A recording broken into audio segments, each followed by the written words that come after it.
ಗುರು ಈಗಾದ್ರೆ ನಾನು ಹೋಗ್ತಾ ಇದ್ದೀನಿ ಪ್ರಪಂಚದಲ್ಲಿ ಅತಿ ಹೆಚ್ಚು ಮಳೆ ಆಗುವಂತ ಜಾಗ ಚಿರಪುಂಜಿಗೆ. ಮೇಘಾಲಯನ ಎಕ್ಸ್ಪ್ಲೋರ್ ಮಾಡ್ಬೇಕಂದ್ರೆ 2 ವಸ್ತುನಾದ್ರೆ ಮರಿಬೇಡ್ರಿ. ಒಂದು ಈ ಛತ್ರಿ, ಇನ್ನೊಂದು ರೈನ್ ಕೋಟ್. ಇಲ್ಲಿನ ಜಾಗ ಹೆಂಗೆ ಅಂದ್ರೆ ಜಸ್ಟ್ ನೀವು ಟ್ರಕ್ ಮಾಡೋದಾಗ್ಲಿ, ಫಾಲ್ಸ್ ನೋಡ್ದಾಗ್ಲಿ ಅವಾಗಷ್ಟು ಚೆನ್ನಾಗಿರಲ್ಲ. ಜಸ್ಟ್ ಟಿಫಿನ್ ಮಾಡ್ತಿರ್ಬೇಕಾದಾಗ ನಿಮ್ಗೆ ಒಂದ್ ಒಳ್ಳೆ ವೆದರ್ ಆದ್ರೆ ಕಾಣಿಸುತ್ತೆ. ನಾನು ಯಾವತ್ತೂ ಇಮ್ಯಾಜಿನ್ ಕೂಡ ಮಾಡಿರ್ಲಿಲ್ಲ ಈ ತರ ರಸ್ತೆ ತುಂಬಾ ಫಾಗ್ ಇದ್ದಿ ಆ ಫಾಗ್ ಮಧ್ಯೆ ನಡ್ಕೊ ಹೋಗ್ತೀನಿ ಅಂತ. ಕಾಸ್ ಹಿಲ್ಸ್ ನ ಹಣ್ಣುಗಳಾದ್ರೆ ಸಿಗ್ತವೆ, ಅದು ಎಲ್ಲ ಡಿಫ್ರೆಂಟ್ ಹಣ್ಣುಗಳು.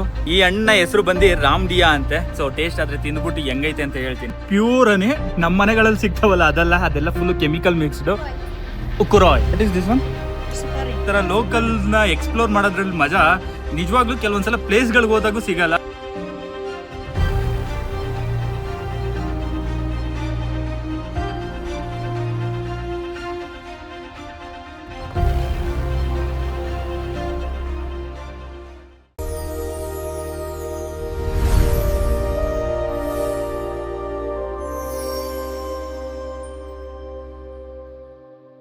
ಫಸ್ಟ್ ಆದ್ರೆ ನೀವು ಚಿರಪುಂಜಿಗೆ ಹೋಗ್ಬೇಕಂದ್ರೆ ಶಿಲಾಂಗ್ ಇಂದ ಅಂಜಲ್ ಸಿನಿಮಾ ಅನ್ನೋ ಒಂದು ಲೊಕೇಶನ್ಗೆ ಹೋಗ್ಬೇಕು. ಅಲ್ಲಾದ್ರೆ ನಿಮ್ಗೆ ಟ್ಯಾಕ್ಸಿಗಳಾಗಿರ್ಬೋದು, ಸುಮೋ ಆಗಿರ್ಬೋದು, ಬಸ್ಗಳಾದ್ರೆ ಸಿಗುತ್ತೆ.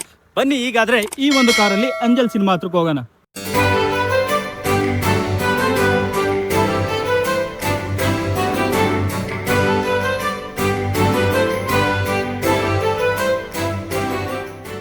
ಗೈಸ್ ಈಗಾದ್ರೆ ನಾವು ಬಂದಿದ್ದೀರಿ ಅಂಜಲಿ ಸಿನಿಮಾ ಅಂತ. ಸೊ ಈ ಒಂದು ಜಾಗದಲ್ಲಿ ನಿಮ್ಗೆ ಟ್ಯಾಕ್ಸಿಗಳು ಸಿಗುವಂತದ್ದು ಆಲ್ಮೋಸ್ಟ್ ಎಲ್ಲ ದಾವ್ಕಿಗಾಗಿರ್ಬೋದು, ಚಿರಪುಂಜಿಗಾಗಿರ್ಬೋದು, ಪ್ರತಿಯೊಂದು ಜಾಗಕ್ಕೂ ಈ ಒಂದು ಜಾಗಕ್ಕೆ ಬಂದೆ ನೀವು ಹೋಗ್ಬೇಕು. ಈ ಶಿಲಾಂಗ್ ಅಲ್ಲಿ ಬೇಜಾರಾಗೋ ಸಂಗತಿ ಏನಂದ್ರೆ ಬಸ್ ಟ್ರಾನ್ಸ್ಪೋರ್ಟೇಷನ್ ಆದ್ರೆ ತುಂಬಾ ಕಮ್ಮಿ. ನೀವು ಇಲ್ಲಿಂದ ಯಾವ್ದೇ ಒಂದು ಜಾಗಕ್ಕೆ ಹೋಗ್ಬೇಕಂದ್ರು ಈ ತರದಾದ್ರೆ ಟ್ಯಾಕ್ಸಿಲಿ ಹೋಗ್ಬೇಕು. ಮಿನಿಮಮ್ ಅಂದ್ರು 1 ಕಿಲೋಮೀಟರ್ಗೆಲ್ಲ 150 ರಿಂದ 200 ರೂಪಾಯಿ ಹೇಳ್ತಾರೆ. ಜಸ್ಟ್ ಸಿಟಿಲಿ ಅಷ್ಟೇ ಅಲ್ಲ, ಇಲ್ಲಿಂದ ರಿಮೋಟ್ ವಿಲೇಜ್ ಗಳಿಗೆ ಹೋಗ್ಬೇಕಂದ್ರು ಆಲ್ಮೋಸ್ಟ್ ಎಲ್ಲ ನಿಮ್ಗೆ ಟ್ಯಾಕ್ಸಿಲಿ ಹೋಗ್ಬೇಕು, ಇಲ್ಲ ಅಂದ್ರೆ ಸುಮೋದಲ್ಲಿ ಹೋಗ್ಬೇಕು. ಬೇರೆ ಆಪ್ಷನ್ ಇಲ್ಲ. ನಾನು ಪ್ರೀವಿಯಸ್ ಹಿಮಾಚಲ್ ಪ್ರದೇಶಲ್ಲಿ ಟ್ರಾವೆಲ್ ಮಾಡ್ಬೇಕಾದಾಗ ಅಟ್ಲೀಸ್ಟ್ 1 ಬಸ್ ಆದ್ರೂ ಇರ್ತಿತ್ತು ಬೆಳಗಿನ ಜಾವ ಯಾವುದೇ ಒಂದು ಹಳ್ಳಿಗೆ. ಇಲ್ಲ ಆದ್ರೆ ಬಸ್ ಟ್ರಾನ್ಸ್ಪೋರ್ಟೇಷನ್ ಆದ್ರೆ ಸ್ವಲ್ಪ ಕೊರತೆ ಇದೆ. ಗುರು ಈಗಾದ್ರೆ ಬಂದಿದ್ದೀವಿ ಚಿರಪುಂಜಿ ಬಸ್ ಸ್ಟಾಪ್ ಹತ್ರ. ಸೊ ಈಗಾದ್ರೆ ಕಾಣಿಸ್ತಿದೆಯಲ್ಲ ಇಲ್ಲೇ, ಬಟ್ ಬಸ್ಗಳಿಲ್ಲ, ಸುಮೋಗಳಿದೆ ಮತ್ತೆ ಟ್ಯಾಕ್ಸಿಗಳಿದೆ. ಈ ಒಂದು ಬಿಲ್ಡಿಂಗ್ ನಲ್ಲಿ ಫಸ್ಟ್ ಫ್ಲೋರ್ಗೆ ಹೋದ್ರೆ ಅಲ್ಲಾದ್ರೆ ಸಿಗುತ್ತೆ ಚಿರಪುಂಜಿಯ ಟ್ಯಾಕ್ಸಿಗಳು.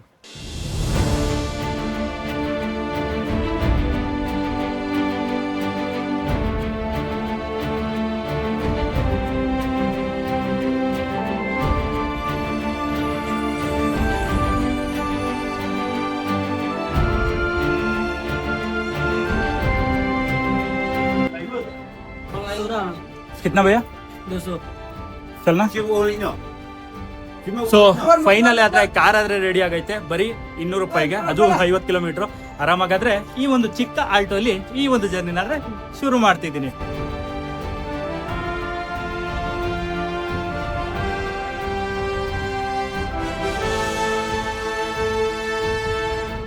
ಈಗಾದ್ರೆ ನಾನು ಹೋಗ್ತಾ ಇದ್ದೀನಿ ಈ ಒಂದು ರಾಜರಥಲ್ಲಿ ವರ್ಲ್ಡ್ಸ್ ವೆಟ್ಟೆಸ್ಟ್ ಏರಿಯಾಗೆ. ಶಿಲಾಂಗ್ ಇಂದ ಚಿರಪುಂಜಿಗೆ ಕಾರ್ನಲ್ಲಿ ಆದ್ರೆ ಹೊರಟೆ. ನಿಜ ಹೇಳ್ಬೇಕಂದ್ರೆ ಚಿರಪುಂಜಿ ತಲುಪೋದ್ಕಿನ ಈ ಜರ್ನಿನೇ ಜಾಸ್ತಿ ಖುಷಿ ಕೊಡ್ತು. ಸ್ಟಾರ್ಟಿಂಗ್ ನಲ್ಲಾದ್ರೆ ರೋಡ್ ಜರ್ನಿ ಮಾತ್ರ ಸೂಪರ್ ಆಗಿತ್ತು. ಒಂದ್ ಕಡೆಗೆ ಹಸಿರು ಬೆಟ್ಟ ಆದ್ರೆ ಮತ್ತೊಂದ್ ಕಡೆಗೆ ಮೋಡಗಳು. ಕೆಲವೊಮ್ಮೆ ಮೋಡಗಳೇ ರಸ್ತೆ ಮೇಲೆ ಬಂದ್ಬಿಟ್ಟಿತ್ತು. ನಮ್ ಕಾರ್ ಆದ್ರೆ ಮೋಡನ ಕ್ರಾಸ್ ಮಾಡ್ಕೊಂಡು ಸೆಂಟ್ರಲ್ ಹೋಗ್ತಿದೆ ಅನ್ನೋ ತರ ಫೀಲ್ ಆಗ್ತಿತ್ತು. ಪ್ರತಿ ಕ್ರಾಸ್ ನಲ್ಲೂ ಒಂದು ಹೊಸ ವ್ಯೂ ಸಿಕ್ತಿತ್ತು. ಇದಕ್ಕಿಂತ ಚೆನ್ನಾಗಿರೋದು ಇನ್ನೊಂದಿಲ್ಲ ಅಂತ ಅಂದ್ಕೊಂಡ್ರೆ ಮುಂದಿನ ಕ್ರಾಸ್ ನಲ್ಲೇ ಇದಕ್ಕಿಂತ ಅದ್ಭುತವಾಗಿರುವಂತ ಸೀನು ರೆಡಿ ಆಗಿರ್ತಿತ್ತು. ಕಿಟಕಿ ಹೊರಗೆ ನೋಡ್ತಾ ಹೋಗದೆ ಒಂದು ಡಿಫ್ರೆಂಟ್ ಎಕ್ಸ್ಪೀರಿಯನ್ಸ್. ಎಲ್ ನೋಡಿದ್ರು ಹಸಿರು, ಕೋಲ್ಡ್ ವೆದರ್, ಪಕ್ಕಾ ಸಿನಿಮ್ಯಾಟಿಕ್ ವೈಬ್ ಅಂತೂ ಎಕ್ಸ್ಪೀರಿಯನ್ಸ್ ಆಗ್ತಿತ್ತು. ಮಧ್ಯೆ ಮೋಡಗಳು ಎಷ್ಟು ಹತ್ರ ಬರ್ತಿದ್ವು ಅಂದ್ರೆ ಕೈ ಚಾಚಿದ್ರೇನೆ ಮುಟ್ಬೋದು, ಅಷ್ಟು ಹತ್ರದಲ್ಲಿತ್ತು. ಅವಾಗ ಗೊತ್ತಾಯ್ತು ಮೇಘಾಲಯನ ಯಾಕೆ ಕ್ಲೌಡ್ ಕಿಂಗ್ಡಮ್ ಅಂತ ಕರೀತಾರೆ ಅನ್ನೋದು. ಇಂಥ ರಸ್ತೆ, ಇಂಥ ವಾತಾವರಣ, ಇಂಥ ವ್ಯೂ ಜೀವನದಲ್ಲಿ ಒಮ್ಮೆ ಆದ್ರೂ ಎಕ್ಸ್ಪೀರಿಯನ್ಸ್ ಮಾಡ್ಬೇಕು. ಶಿಲಾಂಗ್ ಇಂದ ಚಿರಪುಂಜಿವರೆಗಿನ ಈ ಜರ್ನಿ ನೆನಪಲ್ಲಿ ಉಳಿಯೋದಂತೂ ಖಂಡಿತ ನನಗಂತೂ ಆ ಎಕ್ಸ್ಪೀರಿಯನ್ಸ್ ಆಗಿದೆ. ಸೊ ನೋಡ್ತಿರುವಂತ ನಿಮ್ಗೂ ಈ ಎಕ್ಸ್ಪೀರಿಯನ್ಸ್ ಆಗಿದೆ ಅಂತ ತಿಳ್ಕೊಂತೀನಿ. ಗೈಸ್ ಈಗ ಅಷ್ಟೇ ಆದ್ರೆ ಚಿರಪುಂಜಿಗೆ ಎಂಟ್ರಿ ಆದ್ರೆ ಇಲ್ಲಿಂದ ಆದ್ರೆ ಒಂದು ಹೋಮ್ ಸ್ಟೇ ಆಲ್ರೆಡಿ ಬುಕ್ ಆದ್ರೂ ಮಾಡಿದೀವಿ. ಈಗಾದ್ರೆ ಅಲ್ಲಿಗೆ ಹೋಗ್ಬೇಕು. ಹೋಗಕ್ಕಿಂತ ಮುಂಚೆ ಒಂದು ವ್ಯೂ ಆದ್ರೆ ತೋರಿಸ್ತೀನಿ. ಈ ಒಂದು ವ್ಯೂ ನೋಡೋದ್ಮೇಲೆ ನಿಜವಾಗ್ಲೂ ಗುರು ಕಳ್ದು ಹೋಗ್ತೀರಾ. ಸೊ ಇವಾಗ ನೀವು ನೋಡ್ತಿರೋದೆ ಚಿರಪುಂಜಿ ಅಲಿಯಾಸ್ ಸೋರಾ ಅಂತ. ಚಿರಪುಂಜಿ ಅಂದ್ರೆ ನಮ್ಗೆ ಮೊದಲು ನೆನಪಾಗೋದೆ ಮಳೆ. ಆದ್ರೆ ಈ ಪ್ಲೇಸು ಬರೀ ಮಳೆಗಷ್ಟೇ ಫೇಮಸ್ ಆಗಿರೋದಲ್ಲ. ಈ ಜಾಗದ ಒರಿಜಿನಲ್ ನೇಮ್ ಬಂದು ಝೋರಾ ಅಂತ. ಮೇಘಾಲಯದ ಈಸ್ಟ್ ಕಾಶಿ ಹಿಲ್ಸ್ ನಲ್ಲಿರೋ ಈ ಜಾಗ ಪ್ರಪಂಚದಲ್ಲೇ ಅತಿ ಹೆಚ್ಚು ಮಳೆ ಬೀಳೋ ಪ್ರದೇಶಗಳಲ್ಲಿ ಒಂದು ಬೇ ಆಫ್ ಬೆಂಗಾಲ್ ಕಡೆಯಿಂದ ಬರೋ ಮಾಯಿಶ್ಚರ್ ಫೀಲ್ಡ್ ವಿಂಡ್ಸ್ ಈ ಕಾಶಿ ಹಿಲ್ಸ್ಗೆ ಡಿಕ್ಕಿ ಹೊಡೆಯೋದ್ರಿಂದ ಇಲ್ಲಿ ಹೆವಿ ರೈನ್ಫಾಲ್ ಆಗುತ್ತೆ. ಅದಕ್ಕಾಗಿ ನೀವು ಇಲ್ಲಿ ಎಲ್ಲಿ ನೋಡಿದ್ರು ಹಸಿರು ಬೆಟ್ಟ, ಕ್ಲೌಡ್ಸ್, ವಾಟರ್ ಫಾಲ್ ಮತ್ತೆ ವ್ಯಾಲೀಸ್ ಗಳಾದ್ರೆ ಕಾಣಿಸುತ್ತೆ. ಸಾಮಾನ್ಯವಾಗಿ ಚಿರಪುಂಜಿ ಅಂದ್ರೆ ಮಳೆ ಬೀಳೋ ಜಾಗ ಅಂತ ಮಾತ್ರ ಅಂದ್ಕೊಳ್ತೀವಿ, ಆದ್ರೆ ಇಲ್ಲಿ ಬಂದ್ ನೋಡಿದಾಗ ಗೊತ್ತಾಗುತ್ತೆ ಈ ಮಳೆಯ ಈ ಎಂಟೈರ್ ಪ್ಲೇಸ್ಗೆ ಒಂದು ಡಿಫ್ರೆಂಟ್ ಐಡೆಂಟಿಟಿ ಕೊಟ್ಟಿದೆ. ಮೋಡ ಆಗಿರ್ಬೋದು, ಮಳೆ ಆಗಿರ್ಬೋದು, ಬೆಟ್ಟ ಆಗಿರ್ಬೋದು, ಮತ್ತೆ ವಾಟರ್ ಫಾಲ್ ಇವೆಲ್ಲ ಸೇರಿದ್ರೇನೆ ಚಿರಪುಂಜಿ ಅಲಿಯಾಸ್ ಝೋರಾ. ಈಗಾದ್ರೆ ನಾನು ಬಂದೆ ನಮ್ಮ ಹೋಮ್ ಸ್ಟೇ ಆಗಿರುವಂತ ಧಾಮಿ ಹೋಮ್ ಸ್ಟೇಗೆ. ಇದೇ ಒಂದು ರೂಮ್ ನಂದು. ಸೊ ಒಳಗಾದ್ರೆ ತೋರಿಸ್ತೀನಿ ನೋಡ್ರಿ, ಕಾಣಿಸ್ತಿದ್ಯಾ? ಸೊ ಈ ಒಂದು ರೂಮ್ನ ಕಾಸ್ಟ್ ಬಂದು 350 ರೂಪಾಯಿ ಪರ್ ಪರ್ಸನ್ಗೆ. ಈ ಒಂದು ರೂಮ್ನ ಆ್ಯಕ್ಚುಲ್ ರೇಟ್ ಬಂದು 1000 ರೂಪಾಯಿ, ಬಟ್ ನಾನಾದರೆ ಮಾತಾಡಿ ಜುಗಾಡ್ ಮಾಡಿ 350 ರೂಪಾಯಿಗಾದರೆ ಮಾಡಿದ್ದೀನಿ. ಸೊ ಈಗಾದರೆ ಇಬ್ಬರು ಶೇರ್ ಮಾಡ್ಕೊತಾ ಇದ್ದೀವಿ 350 ರುಪೀಸ್ಗೆ. ಬಟ್ ಎಲ್ಲದಕ್ಕಿಂತ ವರ್ತ್ ಅನ್ನೋದು ಏನು ಗೊತ್ತಾ, ಬೆಳಗ್ಗೆ ಆದ ತಕ್ಷಣ ಅಲ್ಲಿಂದ ಎದ್ದು ಬಂದು ಈ ಒಂದು ವ್ಯೂ ನೋಡೋದಿದೆಯಲ್ಲ, ಸ್ವರ್ಗ ಗುರು. ಬಟ್ ಚಿರಪುಂಜಿನಾದರೆ ಈಗಾದರೆ ಎಕ್ಸ್ಪ್ಲೋರ್ ಮಾಡ್ತಿಲ್ಲ, ನಾಳೆ ಆದರೆ ಎಕ್ಸ್ಪ್ಲೋರ್ ಮಾಡ್ತೀನಿ. ಯಾಕಂದರೆ ಟೈಮ್ ಸುಮಾರು ಈಗಲೇ 1 ಗಂಟೆ ಆಗೈತೆ. ಸೊ ಹಾಗಾಗಿ ನನ್ನ ಒಂದು ಸ್ವಲ್ಪ ಎಡಿಟಿಂಗ್ ವರ್ಕ್ ಇರೋದ್ರಿಂದ ಅದನ್ನು ಮುಗಿಸಿ ನಾಳೆ ಬೆಳಗ್ಗೆ ಆದರೆ ಸಿಗ್ತೀನಿ. ಅಲ್ಲಿವರೆಗೂ ಎಲ್ಲರೂ ಹುಷಾರಾಗಿರಿ.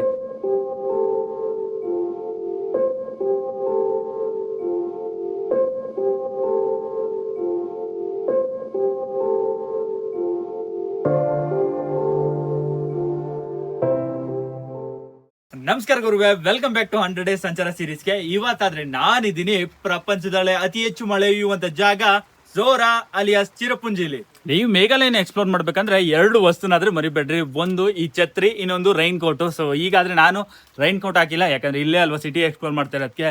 ಸೊ ನೀವೇನಾದ್ರೂ ಬೇರೆ ಬೇರೆ ಪ್ಲೇಸ್ಗಳಿಗೆ ಹೋದಾಗ ರೈನ್ ಕೋಟ್ ಮಾತ್ರ ಕಂಪಲ್ಸರಿ ಬೇಕಾಗುತ್ತೆ. ಸೊ ಹಾಗಾಗಿ 2 ವಸ್ತುನ ಮರಿದೆ ತಗೊಂಡ್ ಬಂದು ಎಲ್ಲಾ ಜಾಗಗಳನ್ನು ಎಕ್ಸ್ಪ್ಲೋರ್ ಮಾಡ್ರಿ. ಈ ಚಿರಪುಂಜಿಲಾದ್ರೆ ಹೆಂಗೆ ಅಂತಂದ್ರೆ ಯಾವಾಗ ನೋಡ್ರು ಫಾಗ್ ಅಂತೂ ಮನೆ ಮುಂದೆನೆ ಬಂದ್ಬಿಟ್ಟಿರುತ್ತೆ. ಕೆಲವೊಂದ್ಸಲ ನಾನಾದ್ರೆ ಹೋಮ್ ಸ್ಟೇ ಆದ್ರೆ ಇದೀನಲ್ಲ, ಸೊ ಹೋಮ್ ಸ್ಟೇ ಒಳಗೇನೆ ಏನು ಆ ಫಾಗ್ಗಳು ಬಂದ್ಬಿಡುತ್ತೆ ಡೋರ್ ತೆಗೆದ್ರೆ. ಸೊ ನೋಡ್ಬೋದು ಎನಿ ಟೈಮ್ ಗುರು ಫಾಗ್ ಇದ್ದಂಗೆ ಇರುತ್ತೆ. ಸೊ ಮಳೆನೂ ಅಷ್ಟೇ ಪ್ರಿಡಿಕ್ಟ್ ಮಾಡೋಕ್ಕಾಗಲ್ಲ, ಯಾವಾಗ ಬೇಕಾದ್ರೂ ಬರ್ತಾ ಇರುತ್ತೆ, ಯಾವಾಗ ಬೇಕಾದ್ರೂ ನಿಲ್ತಾ ಇರುತ್ತೆ.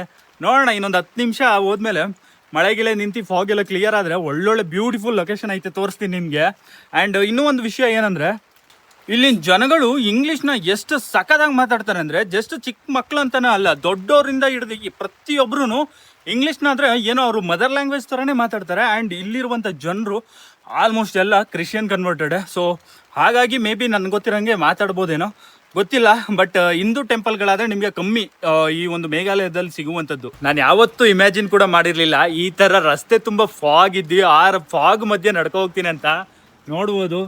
ಸೊ ಈಗಾದರೆ ಫಾಗಲ್ಲಿ ನಡ್ಕೊ ಹೋಗ್ತಾ ಇದ್ದೀನಿ. But next level experience. ಹಾಗೆ ಮಾತಾಡ್ತಾ ಈಗಾದರೆ ನಾನು ಬಂದಿದ್ದೀನಿ ಒಂದು ಬಜೆಟ್ ಫ್ರೆಂಡ್ಲಿಯಲ್ಲಿ ಹೋಟೆಲ್ಗೆ, ಅದೇ ತೋಡಾ ಡಾಬಾ ಅಂತ. ಸೊ ಈಗಾದರೆ ಇಲ್ಲೋಗಿ ಆರಾಮಾಗಿ ನಾಷ್ಟ ತಿನ್ಕೊಂಡು ಆಮೇಲಾದರೆ ಸಿಗ್ತೀನಿ. ಸೊ ಇಲ್ಲಾದರೆ ಬಜೆಟಲ್ಲಾದರೆ ನಿಮಗೆ ಊಟ ಸಿಗುತ್ತೆ. ಅದಲ್ಲದೆ ಸೌತ್ ಇಂಡಿಯನ್ ಫುಡ್ ಆಗಿರುವಂಥ ಪೂರಿ ಸಬ್ಜಿನೂ ಸಿಗುತ್ತೆ. ಇಲ್ಲಿನ ಜಾಗ ಹೆಂಗೆ ಅಂದರೆ, ಜಸ್ಟ್ ನೀವು ಟ್ರಕ್ ಮಾಡೋದಾಗ್ಲಿ, ಫಾಲ್ಸ್ ನೋಡಿದಾಗಲಿ ಅವಾಗಷ್ಟೇ ಚೆನ್ನಾಗಿರಲ್ಲ. ಜಸ್ಟ್ ಟಿಫಿನ್ ಮಾಡ್ತಿರ್ಬೇಕಾದಾಗ ನಿಮ್ಗೆ ಒಂದು ಒಳ್ಳೆ ವೆದರ್ ಆದರೆ ಕಾಣಿಸುತ್ತೆ. ಸೊ ಈಗಾದರೆ ತೋರಿಸ್ತೀನಿ ನೋಡ್ರಿ. ಇದಾದರೆ ನಾನು ಮಾಡ್ತಿರುವಂಥ ಟಿಫನ್ನು, ಅದ್ರ ಜೊತೆಗೆ ಈ ಕಿಟಕಿಯಿಂದ ಈ view.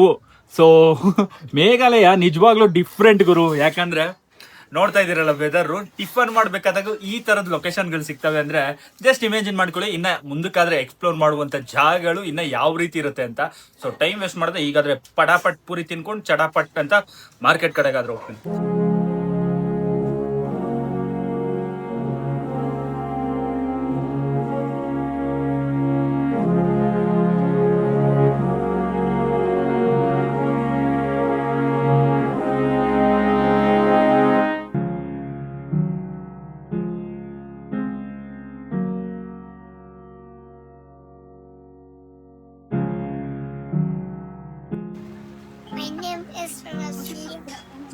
Lucia.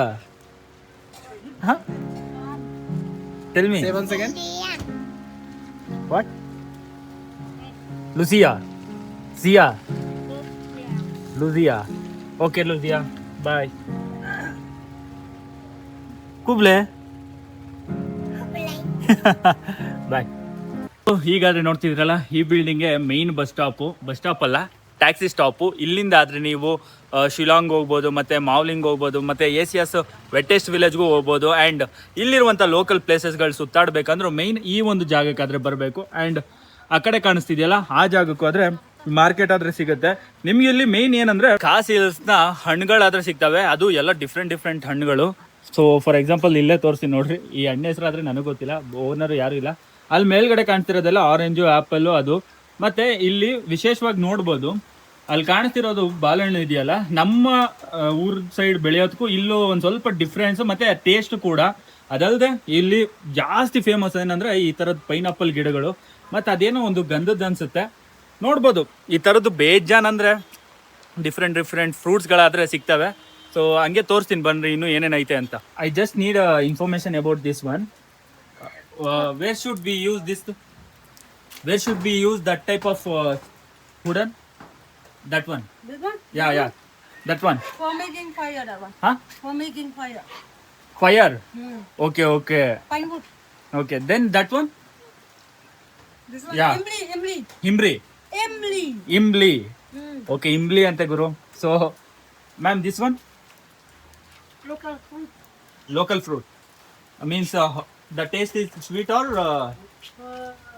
something? Little bit sweet, little bit sour. Okay, thank you. And is there anything, some different type of fruits? Nothing.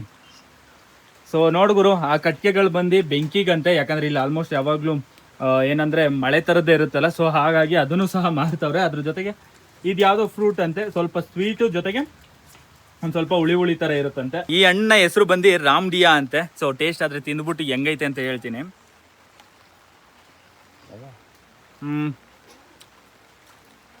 ಒಂದು ಸ್ವಲ್ಪ ಚೀಪೆಕಾಯಿ ಥರದ್ದು ಟೇಸ್ಟು, ಒಂದು ಸ್ವಲ್ಪ ಹುಳಿ ಐತೆ. ಪರ್ಫೆಕ್ಟ್ ಆಗಾದರೆ ಯಾವ ಹಣ್ಣು ಅಂತ ಹೇಳೋಕೆ ಗೊತ್ತಾಯ್ತಿಲ್ಲ, ಬಟ್ ಟೇಸ್ಟ್ ಆದರೆ ಚೆನ್ನಾಗೈತೆ. ಒಳಗಾದರೆ ಜರಿ ಥರ ಐತೆ, ಸೇಮ್ ಹೆಂಗಂದ್ರೆ ಗ್ರೇಪ್ಸ್, ಆ್ಯಕ್ಚುಲಿ ಗ್ರೇಪ್ಸ್ ಥರ ಒಳಗಡೆ, ಹೊರಗಡೆಯಿಂದ ಆದರೆ ಚೀಪೆ ಹಣ್ಣು. ಸೊ ಬನ್ನಿ ಇನ್ನೇನೋ ಡಿಫ್ರೆಂಟ್ ಆಗಿರೋ ಹಣ್ಣುಗಳು ಸಿಕ್ಕಿದ್ರೆ ತೋರಿಸ್ತೀನಿ ಗುರು. ಅಲ್ಲಾದ್ರೆ ಒಂದು ಸ್ವಲ್ಪ ಡಿಫ್ರೆಂಟ್ ಹಣ್ಣಾದ್ರೆ ನೋಡಿದ್ವಿ, ಈಗಾದ್ರೆ ಒರಿಜಿನಲ್ ಹನಿನಾದ್ರೆ ತೋರಿಸ್ತೀನಿ ನೋಡ್ರಿ. ಇದಾದ್ರೆ ಒರಿಜಿನಲ್ ಜೇನುತುಪ್ಪ. Can I touch this one? Yeah. So ಕಾಣಿಸ್ತಿದ್ಯಾ, ಫುಲ್ ಅಂದ್ರೆ ಫುಲ್ ಪ್ಯೂರ್ ಹನಿ. ನಮ್ಮ ಮನೆಗಳಲ್ಲಿ ಸಿಗ್ತಾವಲ್ಲ ಅದಲ್ಲ, ಅದೆಲ್ಲ ಫುಲ್ ಕೆಮಿಕಲ್ ಮಿಕ್ಸ್ಡು. ಇದಾದ್ರೆ ಏನು ಕಾಸಿ ಹಿಲ್ಸ್ನ ಪ್ಯೂರ್ ಹನಿ. ಅದ್ರ ಜೊತೆಗೆ sir, what is this one? ಇಮ್ಡಿ ಮೀನ್ಸ್ ಇಟ್ ವೀಸ್ ಓಕೆ. ಗುರು ಇದೇನೋ ಇಮ್ಡಿ ಅಂತೆ, ನನಗೆ ಗೊತ್ತಿರಂಗೆ ಹುಣ್ಸೆಹಣ್ಣು ಅನ್ಕೋತೀನಿ ಇದು. ಅದು ಬಿಟ್ರೆ ಆಲ್ಮೋಸ್ಟ್ ಎಲ್ಲ ಅವಾಗೆ ತೋರಿಸ್ದಂಗೆ ಬಾಳೆಹಣ್ಣುಗಳು, ಆಪಲ್ಗಳು. ಸೊ ಇದಲ್ಲದೆ ನೋಡೋಣ. Thank you sir. Yeah. And ಅದಲ್ಲದೆ ma'am, what is this one? ನಸ್ಪಾತಿ. ಸೊ ಆಪಲ್ ಥರದ್ದೇ ಐತೆ, ಬಟ್ ಇದಾದ್ರೆ ಯಾವತ್ತೂ ನಾನು ಟೇಸ್ಟ್ ಮಾಡಿಲ್ಲ. ಅದು ಬಿಟ್ರೆ ಮಿಕ್ಕಿದ್ದೆಲ್ಲ ಗೊತ್ತಿರಂಗೆ ಮಾವಿನ ಹಣ್ಣು ಅದೆಲ್ಲ ಐತೆ. ಆದ್ರೆ ಮುಂದಕ್ಕಾದ್ರೆ ಹೋಗೋಣ, ಬೇರೆ ಯಾವ್ದನ ಸಿಗುತ್ತಾ ಅಂತ ನೋಡೋಣ. What is this one? Supari means Tamil gutka type. Okay, so gutka type ಅಂತ ಇದೇನೋ. And what is this name? ಹಾ, ಕೋವಾಯ್ ಅಂತ ಇದು. ಅಂಡ್ ಇದು ಎಲೆ ಆಕ್ಚುಲಿ ಇದಾದ್ರೆ ನೋಡ್ರಿ ಗುರು, ದೊಡ್ಡ ಎಲೆಗಳು. ಓ, ಇಸ್ಕೋ ಕ್ಯಾ ಬೋಲ್ತೆ ಕಾಸಿ ಮೇ? ತಂಪವ್. ಸೊ ತಂಪವ್ ಅವ್ರ ಕೋವೆ. ಅದು ಬಿಟ್ರೆ ಇನ್ನ ನಾರ್ಮಲ್ ಎಲ್ಲ ಪ್ಯೂರೆಸ್ಟ್ ಜೇನುತುಪ್ಪಗಳು. ಅದಾದ್ಮೇಲೆ ಓಜೋ ಬೀನ್ಸ್ ಏನಾ, ಬೀನ್ಸ್. ಸೊ ಅದು ನೋಡಿದ್ರೆ ಒಂದು ಸ್ವಲ್ಪ ಬೀನ್ಸ್ ತರ ಐತೆ. ಅಂಡ್ ಅದಾದ್ಬಿಟ್ರೆ ಇಲ್ಲಿ ಕಾಸಿದು ಮೇಯ್ನ್ ಏನಂತಂದ್ರೆ ಈ ಒಂದು ಮಿರ್ಚಿ. ಸೊ ಈ ಒಂದು ಮಿರ್ಚಿನೂ ಐತೆ, ನೋಡೋಣ. Thank you ma'am. ಕುಬ್ಲೆ. ಅದಲ್ಲದೆ ನೋಡು ಗುರು, ವಾ, ಏ ಜೋ ಆನಿಯನ್ ಏನಾ, ಆನಿಯನ್ लसन. सो कहाँ से मेरे लसन है? नहीं ये लसन अपने यहाँ बोलते हैं। लसन ಆನಿಯನ್ वाइट नहीं होता, वाइट ऑनियन टाइप। ಓ ಗುರು, ಇದು ಯಾವ್ದೋ ಲಸನ್ ಅಂತೆ. ನೋಡಕ್ ಸೇಮ್ ನಮ್ದು ಇಡ್ಲಿ ಮಾಡ್ಬೇಕಾದಾಗ ಒಂದು ಈರುಳ್ಳಿ ಸಾಂಬಾರ್ ಮಾಡ್ತಾರಲ್ಲ, ಆಸ್ ಇಟ್ ಈಸ್ ಅದೇ ತರ ಐತೆ, ಲಸನ್ ಅಂತೆ. ಸೊ ನೋಡ್ಬೋದು, ಈ ತರ ಜಾಗಗಳಿಗೆ ಬಂದಾಗ ಈ ತರ ಲೋಕಲ್ ನ ಎಕ್ಸ್ಪ್ಲೋರ್ ಮಾಡೋದ್ರಲ್ಲಿ ಮಜಾ ನಿಜವಾಗ್ಲೂ ಕೆಲವೊಂದ್ಸಲ ಪ್ಲೇಸ್ ಗಳಿಗೆ ಹೋದಾಗೂ ಸಿಗಲ್ಲ. ಯಾಕಂದ್ರೆ ಅಷ್ಟು ಲೋಕಲ್ ಟೈಪ್ ಆಫ್ ಏನು ಫ್ರೂಟ್ಸ್ ಆಗಿರ್ಬೋದು, ವೆಜಿಟೇಬಲ್ಸ್ ಆಗಿದ್ರು ಈ ಐತೆ. ನಮ್ ಸೈಡ್ ಆದ್ರೆ ಚಿಕ್ಕ ರೌಂಡ್ ನಿಂಬೆಹಣ್ಣುಗಳು ನೋಡಿರ್ತೀರಾ, ಇಲ್ಲಾದ್ರೆ ನೋಡ್ರಿ ಕಾಸಿಯ ನಿಂಬೆಹಣ್ಣು. ಇದನ್ನೇ ಎಲ್ಲಾದ್ರಲ್ಲೂ ಸಲಾಡ್ ತರ ಯೂಸ್ ಮಾಡ್ತಾರೆ. ಅಂಡ್ ಪ್ರತಿಯೊಂದು ಊಟದಲ್ಲೂ ಇದನ್ನೇ ಕುಯ್ದು ಕೊಡುವಂಥದ್ದು. ನಾನಾದ್ರೆ ಟೇಸ್ಟ್ ಮಾಡಿದೀನಿ. ನಾರ್ಮಲ್ ನಮ್ ನಿಂಬೆಹಣ್ಣು ಯಾವ ತರ ಹುಳಿ ಇರುತ್ತೆ ನಮ್ ಸೈಡ್ ಬೆಳೆಯುವಂಥದ್ದು, ಸೇಮ್ ಅದೇ ಟೈಪ್ ಇದನ್ನು. ಅದಲ್ಲದೆ ಹೀಗಾದ್ರೆ ತೋರಿಸಿದೀನಿ. ಇದಲ್ಲದೆ ನನಗೆ ಸಖತ್ ಇಷ್ಟ ಆಗಿದೆ ಏನ್ ಗೊತ್ತಾ, ಇರುವಂತ ತರಕಾರಿ ಮತ್ತೆ ಹಣ್ಣು ಎಲ್ಲಾನು ಸಹ ಫುಲ್ ಅಂದ್ರೆ ಫುಲ್ ಫ್ರೆಶ್, ಯಾಕಂದ್ರೆ ಅಲ್ಲಲ್ಲೇ ಸೇಲ್ ಆಗ್ತಾ ಇರುತ್ತೆ. ಅದಕ್ಕೋಸ್ಕರ ಇವರು ಎಷ್ಟು ಬೇಕೋ ಅಷ್ಟನ್ನಷ್ಟೇ ಇಟ್ಕೊಂಡಿದ್ದು ಸೇಲ್ ಮಾಡ್ತಾರೆ. ಹೀಗಾದ್ರೂ ಒಂದ್ ಅಂಗಡಿ ಹತ್ರ ಬಂದೆ. Ma'am, what is this one? ಉಕುರಾಯ್. Which kind of taste it will be? Same. Okay, this type. So ಹುಳಿ ಅಂತೆ ಗುರು. And where should we use this one and where should we use means like क्या बोलते हैं सब्जी? Okay ಇದನ್ನಾದ್ರೆ ಸಬ್ಜಿ ತರ use ಮಾಡ್ತಾರಂತೆ. ನೋಡ್ಗುರು, ಕಾಸಿಯ ಡಿಫ್ರೆಂಟ್ ತರಕಾರಿ. ನನಗಾದ್ರೆ ಅಷ್ಟು ಇಂಗ್ಲಿಷ್ ಬರಲ್ಲ, ಗೊತ್ತಿರೋ ಇಂಗ್ಲಿಷ್ ಅಲ್ಲಿ ಆದ್ರೆ ಮಾತಾಡ್ಬಿಟ್ಟು ಅವ್ರ ಹತ್ರ ಆದ್ರೆ ತಿಳ್ಕೊತಾ ಇದ್ದೀನಿ. ಅಂಡ್ ಇದಾಗಿತ್ತು ಏನು ಈ ಒಂದು ಮಾರ್ಕೆಟ್ನ ಎಕ್ಸ್ಪ್ಲೋರು. ಇದಲ್ಲದೆ ಇನ್ನು ಮುಂದಕ್ಕೆ ಹೋದ್ರೆ ಅಲ್ಲಾದ್ರೆ ಕಾಣಿಸ್ತಿದೆಯಲ್ಲ ನಾನ್ ವೆಜ್ ಎಲ್ಲ ಬರೀ ಚಿಕನು ಬೀಫ್ ಇರುತ್ತೆ. ಅದು ಬಿಟ್ರೆ ನನಗೆ ಬೇಕಾಗಿರೋದು ಮೇನ್ ಅಂದ್ರೆ ಈ ಕಾಸಿಯ ಮೇನ್ ಲೋಕಲ್ ತರಕಾರಿಗಳು ಹಾಗೂ ಇದನ್ನೆಲ್ಲ ತೋರಿಸ್ಬೇಕು ಅಂತ ಹೇಳಿ. ಸೊ ಹೋಪ್ ಈ ಒಂದು ವಿಡಿಯೋ ನಿಮಗೆ ಇಷ್ಟ ಆಗಿದೆ ಅಂತ ತಿಳ್ಕೊಂಡಿದ್ದೀನಿ.